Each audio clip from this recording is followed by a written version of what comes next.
Good day all. I hope you all are keeping well. We were discussing the chapter staffing. We were discussed the term staffing process, recruitment, the external sources of recruitment, internal sources of recruitment. So today we are discussing a new topic. Today we can start our class by an example. You were the teacher in charge of a class, and one fine morning principal announced that every class teacher should give the names of their class leaders. So you want to select a leader for your class. Am I right? Yes. Whether you will simply select one student or you will consider the opinion from the part of students. You will consider opinion from the part of your students. Okay. If more than two students are willing to become the class leaders, in that case, how will you select the right one? You will adopt voting system. Okay. അപ്പോൾ എങ്ങനെയായിരിക്കും നിങ്ങളുടെ സ്റ്റുഡന്റിനെ select ചെയ്യുന്നത്? ഇപ്പൊ 4 students leaders ആവാൻ ആഗ്രഹിക്കുന്നുണ്ടെങ്കിൽ ആ 4 പേരെ നമ്മൾ മുന്നോട്ട് വിളിക്കും. അതിനുശേഷം എന്താണ് ആ 4 സ്റ്റുഡൻസിന്റെ പേര് നമ്മൾ ബ്ലാക്ക് ബോർഡിൽ എഴുതും. അതിനുശേഷം ആ സ്റ്റുഡൻസിനോട് പറയും, അവരുടെ ക്ലാസ്മേറ്റ്സിനോട് സംസാരിക്കാൻ പറയും. എന്തെങ്കിലും ഒരു അവരുടെ ക്ലാസ് ലീഡറായ എന്തൊക്കെ ചെയ്യും എന്ന് സംസാരിക്കാൻ പറയും. അവരുടെ 4 പേരുടെ സ്പീച്ചിന് ശേഷം ബാക്കിയുള്ള സ്റ്റുഡൻസിനോട് നമ്മൾ പറയും, നിങ്ങൾ ആരെയാണ് സപ്പോർട്ട് ചെയ്യുന്നത് അയാൾക്ക് വോട്ട് ചെയ്യാൻ പറയും. ഏറ്റവും കൂടുതൽ വോട്ട് കിട്ടുന്ന ആരാണോ അയാളെ നമ്മൾ ക്ലാസ് ലീഡർ ആയിട്ട് സെലക്ട് ചെയ്യും. ഇപ്പൊ നമുക്ക് ലീഡറിനെ സെലക്ട് ചെയ്യാൻ വേണ്ടി നമ്മൾ എന്താണ് 4 പേരെ ഇഷ്ടമാണെന്ന് പറഞ്ഞ് മുന്നോട്ട് വന്നു. അവരുടെ പേര് നമ്മൾ ബോർഡിൽ എഴുതി, അവരെ കൊണ്ട് നമ്മൾ എന്താണ് സംസാരിപ്പിച്ചു. അതിനുശേഷം സ്റ്റുഡൻസിനോട് വോട്ട് ചെയ്യാൻ പറഞ്ഞു. അതിനുശേഷം നമ്മൾ ആ സ്റ്റുഡൻസ് തന്ന വോട്ടെല്ലാം നമ്മൾ എണ്ണി ഏറ്റവും കൂടുതൽ വോട്ട് കിട്ടിയ ആളെ നമ്മൾ സെലക്ട് ചെയ്തു ക്ലാസ് ലീഡർ ആയിട്ട്. ഒരു ക്ലാസ്സിൽ ഒരു ലീഡറിനെ സെലക്ട് ചെയ്യാൻ വേണ്ടി ഇത്രയധികം സ്റ്റെപ്സിലൂടെ നമ്മൾ കടന്നുപോയി. സോ ഒരു ഓർഗനൈസേഷനിൽ എംപ്ലോയിയെ സെലക്ട് ചെയ്യുന്നത് എളുപ്പമുള്ള ടാസ്ക് ആണെന്ന് നിങ്ങൾക്ക് തോന്നുന്നുണ്ടോ? അല്ല. അപ്പോഴും ഒരു ഓർഗനൈസേഷനിലും എംപ്ലോയിയെ സെലക്ട് ചെയ്യാൻ വേണ്ടി ഇത്രയധികം സ്റ്റെപ്സിലൂടെ അവർ പോവാറുണ്ടോ? പോവാൻ ചാൻസ് ഉണ്ടെന്ന് നിങ്ങൾക്ക് തോന്നുന്നുണ്ടോ? ഉണ്ട്, പോവാൻ സാധ്യത ഉണ്ട്. സോ ആ ഓരോ ഓർഗനൈസേഷൻ അവരുടെ എംപ്ലോയിയെ സെലക്ട് ചെയ്യാൻ വേണ്ടി അഡോപ്റ്റ് ചെയ്യുന്ന സ്റ്റെപ്സുകളെല്ലാമാണ് നമ്മൾ സെലക്ഷൻ പ്രോസസ് എന്നുകൊണ്ട് അർത്ഥമാക്കുന്നത്. Selection process. Mr. Bastin, who is the director of XYZ Limited, asked to Mr. Ashwin, who is the manager, to appoint a personal assistant to him. So he decided to publish the vacancy in newspaper and company website. After 1 week, the company received around 100 applications. After going through the applications, he identified that only 50 applications have adequate qualifications and balance were rejected. Then Mr. Ashwin arranged a selection test to these 50 applicants. After conducting the selection test, Mr. Ashwin selected 20 candidates. Then he arranged a face-to-face interview with these 20 candidates. Among the 20 candidates, he shortlisted 3 candidates.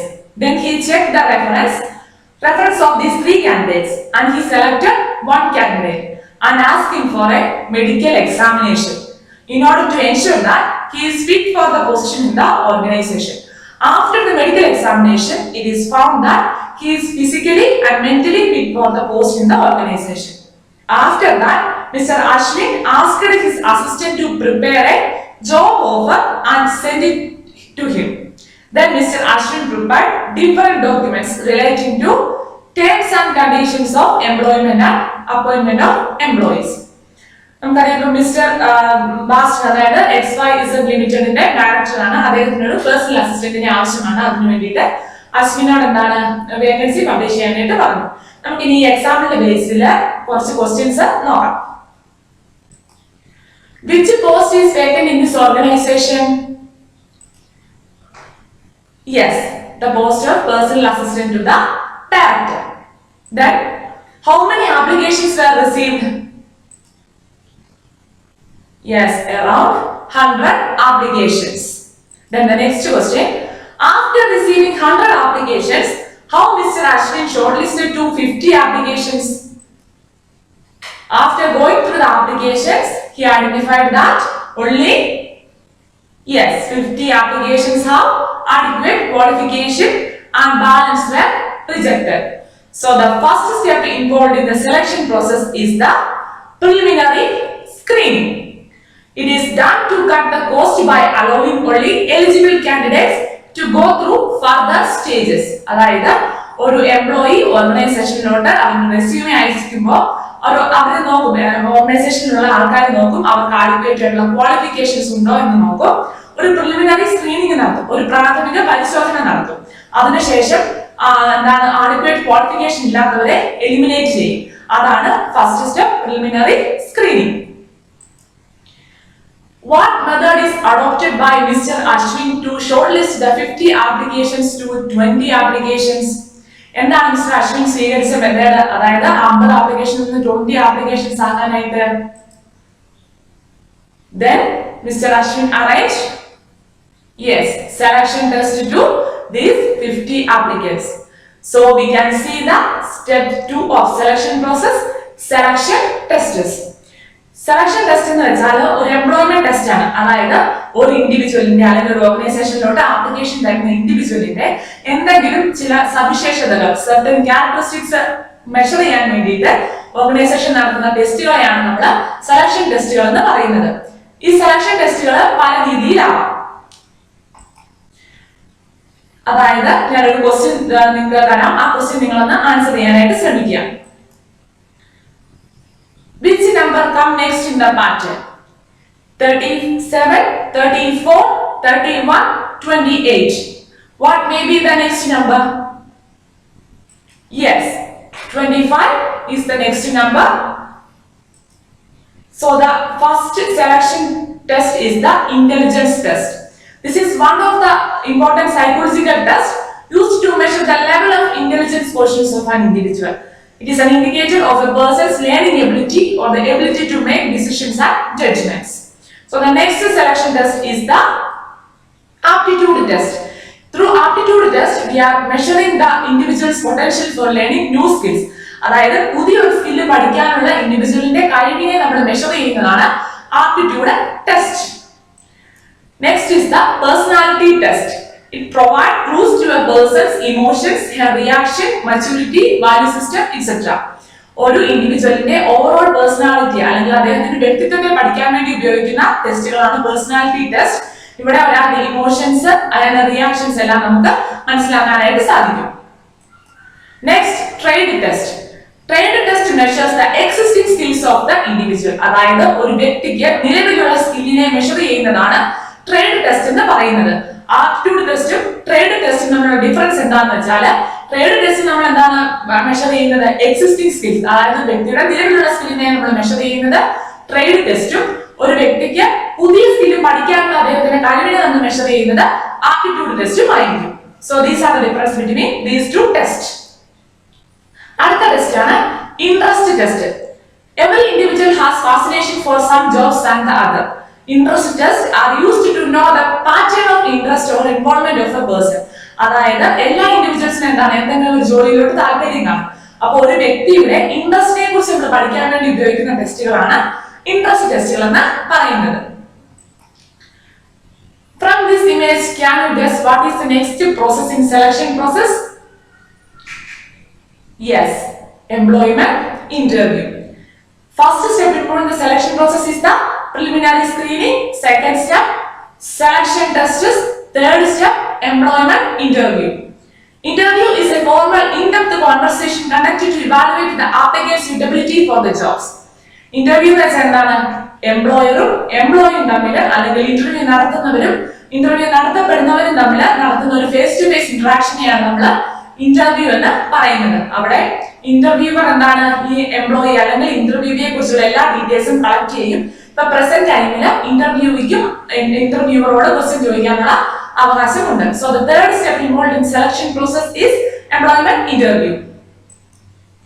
Types of interviews: non-directive interview, directive interview, situational interview, behavioral interview, stress interview, panel interview. You all are familiar with the term passport verification. Am I right? Yes. Do you think that passport verification is useful? Yes, it is useful. Do you think that it is relevant to check the background of employees in an organization? Yes. നമുക്കറിയാം passport verification എന്തിനാണ്? ഒരു ആൾക്ക് എന്തെങ്കിലും നമ്മൾ passport issue ചെയ്യുന്ന ആൾ എന്തെങ്കിലും criminal കേസിൽ ഏർപ്പെട്ടിട്ടുണ്ടോ, criminal അഫയറിലൊക്കെ ഏർപ്പെട്ടിട്ടുണ്ടോ എന്ന് അറിയാൻ വേണ്ടിയിട്ടാണ് പാസ്പോർട്ട് വെരിഫിക്കേഷൻ നടത്തുന്നത്. ഒരു ഓർഗനൈസേഷനിലുള്ള എംപ്ലോയിക്ക് നമ്മളിങ്ങനെ അയാളുടെ ബാക്ക്ഗ്രൗണ്ടിനെ കുറിച്ച് അറിയേണ്ട ആവശ്യമുണ്ട്. So the next step involve in the selection process is reference and background checks. അതായത് ഒരു എംപ്ലോയിയെ കുറിച്ചുള്ള അയാളെ കുറിച്ചുള്ള ഡീറ്റെയിൽസ് നമ്മൾ കളക്ട് ചെയ്യുന്നു. അതൊന്നെങ്കിൽ ഓൾറെഡി അയാൾ ജോലി ചെയ്ത ഓർഗനൈസേഷനിലെ എംപ്ലോയറുടെ നമ്പർ റെസ്യൂമിൽ കൊടുത്തിരിക്കും. അല്ലെങ്കിൽ എന്താണ് എക്സ്പീരിയൻസ് ഒന്നും ഇല്ലാത്ത ആളാണെങ്കിൽ അയാളെ പഠിപ്പിച്ച സാർമാരുടെ അല്ലെങ്കിൽ ടീച്ചേഴ്സിന്റെ ഒക്കെ കോൺടാക്ട് നമ്പർ തന്നിരിക്കും. അവിടെ എല്ലാം വിളിച്ച് ഇയാളുടെ ബാക്ക്ഗ്രൗണ്ടിനെ ചെക്ക് ചെയ്യുന്ന സ്റ്റേജ് ആണ് റെഫറൻസ് ആൻഡ് ബാക്ക്ഗ്രൗണ്ട് ചെക്ക് എന്ന് പറയുന്ന സ്റ്റെപ്പ്. അതായത് first one preliminary screening, second one selection test, third one employment interview, fourth one reference and background checks. ആ റെഫറൻസ് ആൻഡ് ബാക്ക്ഗ്രൗണ്ട് ചെക്ക് എല്ലാം ഓക്കെ ആണെങ്കിൽ ഇയാളെ നമ്മൾ സെലക്ട് ചെയ്യും. സെലക്ഷൻ ഡിസിഷൻ നമ്മൾ എടുക്കും. So the final decision has to be made among the candidates who passed the tests, interviews and reference checks. ഇപ്പോൾ നമ്മൾ കണ്ടു എന്താണ് റെഫറൻസ് ചെക്ക് ചെയ്തു, അതിനുശേഷം നമ്മൾ ഒരാളെ ഒരു കാൻഡിഡേറ്റ് നമ്മൾ സെലക്ട് ചെയ്തു. Then ask him for a medical examination. So the next step involved in the selection process is the medical examination. ഈ സെലക്ഷൻ പ്രോസസ്സ് നമ്മൾ അല്ലെങ്കിൽ സെലക്ഷൻ ഡിസിഷൻ എടുത്തതിന് ശേഷം അയാളോട് പറയും നിങ്ങളുടെ മെഡിക്കൽ ഫിറ്റ്നസ് സർട്ടിഫിക്കറ്റ് തരണമെന്ന് പറയും. അതാണ് മെഡിക്കൽ എക്സാമിനേഷൻ എന്ന് പറയുന്ന സ്റ്റെപ്പിൽ നമ്മൾ ചെയ്യുന്നത്. Then in order to ensure that he is fit for the position in the organization, അയാൾക്ക് ഫിറ്റ് ആണെന്ന് മനസ്സിലായി. After that, Mr. Ashwin asked his assistant to prepare a job offer. So the next step involved in the selection process is the job offer. അതായത് നമ്മൾ ഒരാളെ select ചെയ്തു, അയാളുടെ എന്താണ് medical fitness, അയാള് മെഡിക്കൽ എക്സാമിനേഷൻ നടത്തിയതിനു ശേഷം ഫിറ്റ് ആണെന്ന് മനസ്സിലായി. അതിനുശേഷം അയാളോട് എന്നാണ് ഡ്യൂട്ടിക്ക് റിപ്പോർട്ട് ചെയ്യേണ്ടത് അല്ലെങ്കിൽ ഏത് ഡേറ്റിലാണ് ഓർഗനൈസേഷനിൽ ജോയിൻ ചെയ്യേണ്ടത് എന്നുള്ള കാര്യങ്ങളെ കുറിച്ചെല്ലാം പറയുന്ന ഒന്നാണ് ജോബ് ഓഫർ എന്ന് പറയുന്നത്. ദെൻ ജോബ് ഓഫർ നമ്മൾ പ്രിപ്പയർ ചെയ്യാൻ വേണ്ടി അസിസ്റ്റന്റിനോട് പറഞ്ഞു. അതിനുശേഷം ആ ജോബ് ഓഫർ അദ്ദേഹത്തിന് സെൻഡ് ചെയ്തു. Then Mr. Ashwin prepared different documents. So the eighth step involved in the selection process is the contract of employment. ഇവിടെ contract of employment-നകത്ത് രണ്ട് തരം ഡോക്യുമെന്റ്സ് പ്രിപ്പയർ ചെയ്യും. ഫസ്റ്റ് വൺ അറ്റസ്റ്റേഷൻ ഫോം, അതായത് നമ്മുടെ എംപ്ലോയിയെ കുറിച്ചുള്ള അല്ലെങ്കിൽ നമ്മുടെ കാൻഡിഡേറ്റിനെ കുറിച്ചുള്ള ഫുൾ ഡീറ്റെയിൽസ് അതിനകത്ത് ഉണ്ടായിരിക്കും. ആ അറ്റസ്റ്റേഷൻ ഫോം എംപ്ലോയി അറ്റസ്റ്റ് ചെയ്തിരിക്കണം. Then അടുത്ത ഒരു ഡോക്യുമെന്റ് ആണ് കോൺട്രാക്ട് ഓഫ് എംപ്ലോയ്മെന്റ്. അതായത് ആ എംപ്ലോയി ഏത് ജോലിക്കാണ് ഓർഗനൈസേഷനിലോട്ട് ജോയിൻ ചെയ്യുന്നത്, ആ ജോബ് ടൈറ്റില്, ആ ജോബിന് വേണ്ട duties, responsibilities, date when continuous employment starts and the basis for calculating service, rates of pay, allowances, hours of work, leave rules, sickness, grievances, procedures, etc. ഇങ്ങനെയുള്ള details എല്ലാം വരുന്നതാണ് contract of employment.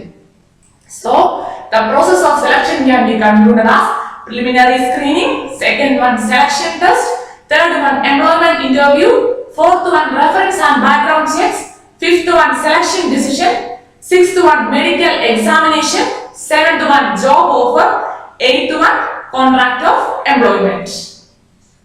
Selection process എന്താണെന്ന് discuss ചെയ്തു. നമുക്ക് ഈ flow chart വഴി selection process എന്താണെന്ന് ഒന്നുകൂടെ നമുക്ക് റിവൈസ് ചെയ്യാം. സെലക്ഷൻ പ്രോസസ് നമ്മൾ സ്റ്റാർട്ട് ചെയ്യുകയാണ്. അതായത് നമ്മൾ നമ്മുടെ ഓർഗനൈസേഷനിലോട്ട് ആപ്ലിക്കേഷൻസ് റിസീവ് ചെയ്യുകയാണ്. എംപ്ലോയീസിന്റെ ആപ്ലിക്കേഷൻസ് റിസീവ് ചെയ്യുകയാണ്. ഏതൊക്കെ സോഴ്സിൽ നിന്ന് നമുക്ക് ആപ്ലിക്കേഷൻ കിട്ടും? എക്സ്റ്റേണൽ സോഴ്സസിൽ നിന്നും കിട്ടും, ഇന്റേണൽ സോഴ്സസിൽ നിന്നും കിട്ടും. എക്സ്റ്റേണൽ സോഴ്സസ് എന്ന് വെച്ചാൽ ഒരു ഓർഗനൈസേഷന്റെ പുറത്തുനിന്ന് നമ്മൾ സ്വീകരിക്കുന്ന ആപ്ലിക്കേഷൻസ് നമ്മൾ എക്സ്റ്റേണൽ സോഴ്സസ് എന്ന് പറയുന്ന ആപ്ലിക്കേഷൻസിനകത്ത് വരുന്നത്. ഇന്റേണൽ സോഴ്സസ് ഓഫ് ആപ്ലിക്കേഷൻ എന്ന് പറഞ്ഞാൽ നമ്മൾ നമ്മുടെ ഓർഗനൈസേഷന്റെ അകത്ത് നിന്നും, അതായത് നിലവിൽ പ്രവർത്തിക്കുന്ന എംപ്ലോയീസിൽ നിന്ന് തന്നെ എംപ്ലോയീസിനെ ഉള്ള ആപ്ലിക്കേഷൻസ് സ്വീകരിക്കുന്നതാണ് ഇന്റേണൽ സോഴ്സസ് ഓഫ് ആപ്ലിക്കേഷൻ എന്ന് പറയുന്നത്. ഈ ആപ്ലിക്കേഷൻസ് എല്ലാം റിസീവ് ചെയ്തതിനു ശേഷം നമ്മൾ പ്രിലിമിനറി സ്ക്രീനിങ്ങിലോട്ട് പോകും. അതായത് കിട്ടിയ ആപ്ലിക്കേഷനിൽ നിന്ന് ഇപ്പൊ നമുക്ക് 100 ആപ്ലിക്കേഷൻ കിട്ടി, ആ 100 ആപ്ലിക്കേഷനെ നമ്മളൊന്ന് സ്ക്രീൻ ചെയ്യും. അതിനുശേഷം നമുക്ക് വേണ്ട അഡിക്വേറ്റ് ആയിട്ടുള്ള ക്വാളിഫിക്കേഷൻസ് ഉള്ള ആപ്ലിക്കേഷൻസ് മാത്രം നമ്മൾ സെലക്ട് ചെയ്യും. അതിനുവേണ്ടിയുള്ള സ്റ്റേജ് ആണ് പ്രിലിമിനറി സ്ക്രീനിങ് എന്ന് പറയുന്ന സ്റ്റേജ്. ഈ പ്രിലിമിനറി സ്ക്രീനിങ് ഓക്കെ ആവുകയാണെങ്കിൽ അവർ നേരെ സെലക്ഷൻ ടെസ്റ്റിലോട്ട് പോകും. പ്രിലിമിനറി സ്ക്രീനിങ് ഓക്കെ അല്ല, അവിടെ ആപ്ലിക്കേഷൻസിന് അഡിക്വേറ്റ് ആയിട്ടുള്ള ക്വാളിഫിക്കേഷൻസ് ഒന്നും ഇല്ല, ആ കേസിൽ നമ്മൾ ആപ്ലിക്കേഷൻസ് റിജക്ട് ചെയ്യും. ക്വാളിഫൈ ആയിട്ടുള്ള ആപ്ലിക്കേഷൻ സെലക്ഷൻ ടെസ്റ്റിലോട്ട് പോവുകയും ചെയ്യും. ഈ സെലക്ഷൻ ടെസ്റ്റും ഓക്കെ ആണെങ്കിൽ നമ്മൾ അവിടെ എന്താണ് എംപ്ലോയ്മെന്റ് ഇന്റർവ്യൂ എന്ന് പറയുന്ന സ്റ്റെപ്പിലോട്ട് കടത്തില്ല. Employment interview. ഈ സെലക്ഷൻ ടെസ്റ്റ് ഓക്കെ അല്ലാത്തവരെ എന്ത് ചെയ്യും? നമ്മൾ റിജക്ട് ചെയ്യുകയും ചെയ്യും. ഈ എംപ്ലോയ്മെന്റ് ഇന്റർവ്യൂ ഓക്കെ ആവുന്നവർ, അതായത് ഇന്റർവ്യൂ പാസ് ആകുന്നവരെ നമ്മൾ റെഫറൻസ് ആൻഡ് ബാക്ക്ഗ്രൗണ്ട് അനാലിസിസിലോട്ട് കടത്തിവിടും. ഈ ഇന്റർവ്യൂ പാസ് ആകാത്തവരെ എന്ത് ചെയ്യും? നമ്മൾ റിജക്ട് ചെയ്യും. ഈ background and reference analysis okay ആകുന്നവര് സെലക്ഷൻ ഡിസിഷൻ, അതായത് അവരെ നമ്മൾ സെലക്ട് ചെയ്യണോ വേണ്ടേ എന്നുള്ള ഡിസിഷന് ഓർഗനൈസേഷൻ എടുക്കും. അവരെ നമ്മൾ സെലക്ട് ചെയ്തില്ലെങ്കിൽ എന്താണ്? അവര് ഓട്ടോമാറ്റിക്കലി റിജക്ട് ആയി പോകും. സെലക്ഷൻ ഡിസിഷൻ പോസിറ്റീവ് ആണ്, അതായത് ഈ എംപ്ലോയിയെ ഞാൻ സെലക്ട് ചെയ്യാൻ പോവുകയാണെന്ന് ഓർഗനൈസേഷൻ ഡിസൈഡ് ചെയ്ത് കഴിഞ്ഞാൽ അവർക്ക് എന്താണ്? ജോബ് ഓഫർ കൊടുക്കും. അതായത് എന്നാണ് അവർ ഓർഗനൈസേഷനിൽ ജോയിൻ ചെയ്യേണ്ടത് എന്നുള്ള കാര്യങ്ങളൊക്കെ ഡിസ്കസ് ചെയ്യുന്ന ജോബ് ഓഫർ എംപ്ലോയിക്ക് കൊടുക്കും. അതിനുശേഷം എംപ്ലോയ്മെന്റ് കോൺട്രാക്റ്റിലോട്ട് ഏർപ്പെടും. ഇതിനകത്ത് എന്താണ്? എംപ്ലോയ്മെന്റ് കോൺട്രാക്റ്റിനകത്ത് അറ്റസ്റ്റേഷൻ ഫോം ഉണ്ട്. അത് മാത്രമല്ല കോൺട്രാക്ട് ഓഫ് എംപ്ലോയ്മെന്റും ഉണ്ട്. അറ്റസ്റ്റേഷൻ ഫോം ആരാണ് ഫില്ല് ചെയ്യുന്നത്? എംപ്ലോയി ആണ് അറ്റസ്റ്റേഷൻ ഫോം ഫില്ല് ചെയ്യുന്നത്. കോൺട്രാക്ട് ഓഫ് എംപ്ലോയ്മെന്റിനകത്ത് പറയുന്നത് എന്താണ്? ആ ഏത് ജോലിയിലോട്ടാണോ എംപ്ലോയിയെ നമ്മൾ എടുത്തിരിക്കുന്നത് ആ ജോലിയുടെ ടൈറ്റില്, ഡിസ്ക്രിപ്ഷന്, ഇങ്ങനെയുള്ള കാര്യങ്ങളൊക്കെ ഡിസ്കസ് ചെയ്യുന്നതായിരിക്കും കോൺട്രാക്ട് ഓഫ് എംപ്ലോയ്മെന്റ് എന്ന് പറയുന്നത്. ഈ കോൺട്രാക്ട് ഓഫ് എംപ്ലോയ്മെന്റിന് ശേഷം വരുന്ന ഒരു പ്രോസസ്സാണ് നമ്മുടെ സെലക്ഷൻ പ്രോസസ്സ് എത്രമാത്രം എഫക്റ്റീവ് ആണെന്ന് ഇവാലുവേറ്റ് ചെയ്യുന്നു. അതായത് എങ്ങനെയാണ് നമുക്ക് നമ്മുടെ സെലക്ഷൻ പ്രോസസ്സ് എഫക്റ്റീവ് ആണെന്ന് ഇവാലുവേറ്റ് ചെയ്യാനായിട്ട് സാധിക്കുന്നത്? നമ്മുടെ എംപ്ലോയി, അതായത് നമ്മൾ സെലക്ട് ചെയ്ത എംപ്ലോയി എത്രമാത്രം നല്ല രീതിയിലാണ് ഓർഗനൈസേഷനിൽ പ്രവർത്തിക്കുന്നത്, അദ്ദേഹത്തിന്റെ റെസ്പോൺസിബിലിറ്റീസ് അല്ലെങ്കിൽ ഡ്യൂട്ടീസ് നല്ല രീതിയിൽ പ്രവർത്തിക്കാൻ പറ്റുന്നുണ്ടോ എന്നുള്ള കാര്യത്തെ ബേസ് ചെയ്തുകൊണ്ടായിരിക്കും നമ്മുടെ ഈ സെലക്ഷൻ പ്രോസസ്സിന്റെ എഫക്റ്റീവ്നെസ് നമുക്ക് അനലൈസ് ചെയ്യാനായിട്ട് സാധിക്കുന്നത്. ഇവയെല്ലാമാണ് നമ്മുടെ സെലക്ഷൻ പ്രോസസ്സിന്റെ സ്റ്റെപ്പ് എന്ന് പറയുന്നത്. ഒന്നാമത്തെ preliminary screening, 2 selection test, 3 employment interview, 4 reference and background analysis, 5 selection decision, 6 job offer, 7 employment contract. ഈ ഏരിയയിൽ കാണുന്ന എല്ലാം നമ്മൾ റിജക്റ്റഡ് ആപ്ലിക്കേഷൻസ് ആണ്. അതായത് ഈ ഓരോ സ്റ്റേജിലൂടെ കടന്നു പോകുമ്പോഴും നമ്മൾ റിജക്ട് ചെയ്യുന്ന കാര്യങ്ങളാണ് ഈ ഒരു ഏരിയയിൽ നമ്മൾ കാണുന്നത്. ഇത്രയുമാണ് നമ്മുടെ സെലക്ഷൻ പ്രോസസ്സിനെ കുറിച്ച് പറയാനുള്ളത്. So we can wind up today's class. In the next class we can discuss the term training and development. Thank you.